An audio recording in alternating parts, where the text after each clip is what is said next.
जय हो माता रानी की। हेलो दोस्तों, आज हम आपके सामने प्रस्तुत करने जा रहे हैं दुर्गा सप्तशती का 12वां अध्याय हिंदी में, देवी चरित्रों के पाठ का महात्म्य। मैं 3 नेत्रों वाली दुर्गा देवी का ध्यान करता हूँ। उनके श्रीअंगों की प्रभा बिजली के समान है। वे सिंह के कंधे पर बैठी हुई भयंकर प्रतीत होती हैं। हाथों में तलवार और ढाल लिए अनेक कन्याएं उनकी सेवा में खड़ी हैं।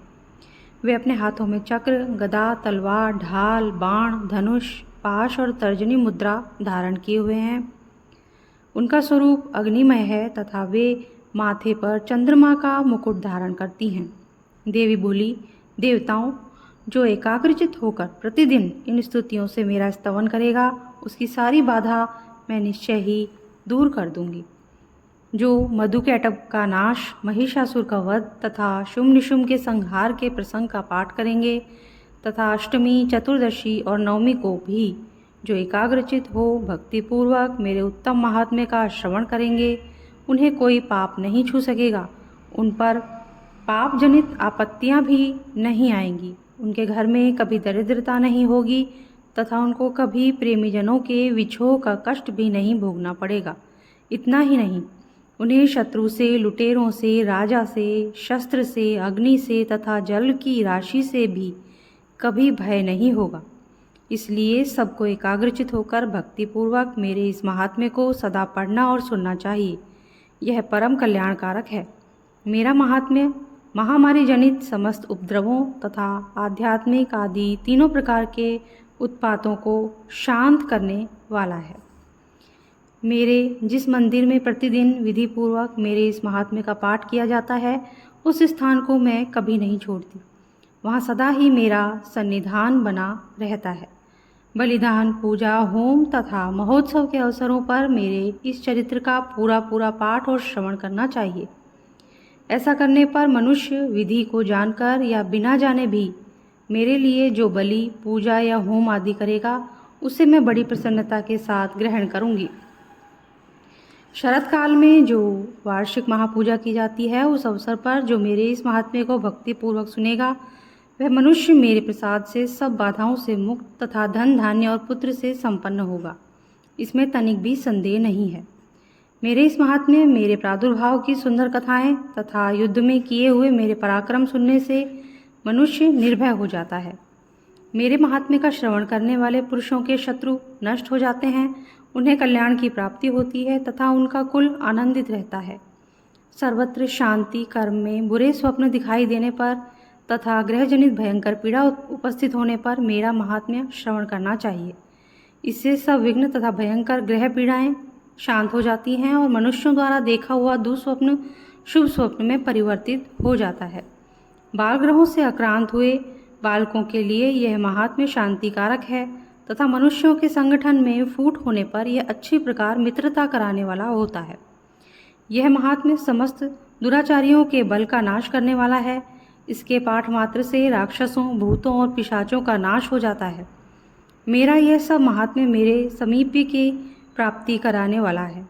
पशु, पुष्प, अर्घ्य, धूप, दीप, गंध आदि उत्तम सामग्रियों द्वारा पूजन करने से, ब्राह्मणों को भोजन कराने से, होम करने से, प्रतिदिन अभिषेक करने से, नाना प्रकार के अन्य भोगों का अर्पण करने से तथा दान देने आदि से 1 वर्ष तक जो मेरी आराधना की जाती है और उससे मुझे जितनी प्रसन्नता होती है, उतनी प्रसन्नता मेरे इस उत्तम चरित्र का एक बार श्रवण करने मात्र से हो जाती है। यह महात्म्य श्रवण करने पर पापों को हर लेता और आरोग्य प्रदान करता है। मेरे प्रादुर्भाव का कीर्तन समस्त भूतों से रक्षा करता है तथा मेरा युद्ध विषयक चरित्र दुष्ट दैत्यों का संहार करने वाला है। इसके श्रवण करने पर मनुष्यों को शत्रु का भय नहीं रहता। देवताओं, तुमने और ब्रह्म ऋषियों ने जो मेरी स्तुतियाँ की हैं तथा ब्रह्मा जी ने जो स्तुतियाँ की हैं, वे सभी कल्याणमयी बुद्धि प्रदान करती हैं। वन में, सूने मार्ग में अथवा दावानल से घिर जाने पर, निर्जन स्थान में, लुटेरों के दाव में पड़ जाने पर या शत्रुओं के पकड़े जाने पर अथवा जंगल में सिंह, व्याघ्र या जंगली हाथियों के पीछा करने पर, कुपित राजा के आदेश से वध या बंधन के स्थान में ले जाए जाने पर अथवा महासागर में नाव पर बैठने के बाद भारी तूफान से नाव के डगमग होने पर और अत्यंत भयंकर युद्ध में शस्त्रों का प्रहार होने पर अथवा वेदना से पीड़ित होने पर, किम बहुना सभी भयानक बाधाओं से उपस्थित होने पर जो मेरे इस चरित्र का स्मरण करता है वह मनुष्य संकट से मुक्त हो जाता है। मेरे प्रभाव से सिंह आदि हिंसक जंतु नष्ट हो जाते हैं तथा लुटेरे और शत्रु भी मेरे चरित्र का स्मरण करने वाले पुरुष से दूर भागते हैं। ऋषि कहते हैं, यूँ कहकर प्रचंड पराक्रम वाली भगवती चंडी का सब देवताओं के देखते देखते वहीं अंतर ध्यान हो गई। फिर समस्त देवता भी शत्रुओं के मारे जाने से निर्भय हो पहले की ही भांति यज्ञ भाग का उपभोग करते हुए अपने अपने अधिकार का पालन करने लगे।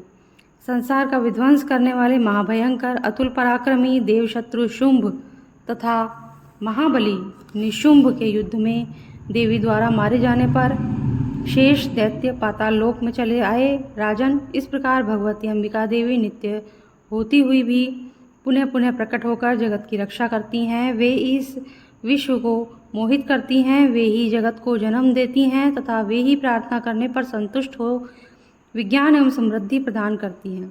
राजन, महाप्रलय के समय महामारी का स्वरूप धारण करने वाली वे महाकाली ही इस समस्त ब्रह्मांड में व्याप्त हैं। वे ही समय समय पर महामारी होती हैं और वे ही स्वयं अजन्मा होती हुई सृष्टि के रूप में प्रकट होती हैं। वे सनातनी देवी ही समयानुसार संपूर्ण भूतों की रक्षा करती हैं। मनुष्यों के अभ्युदय के समय वे ही घर में लक्ष्मी के रूप में स्थित हो उन्नति प्रदान करती हैं और वे ही अभाव के समय दरिद्रता बनकर विनाश का कारण होती हैं।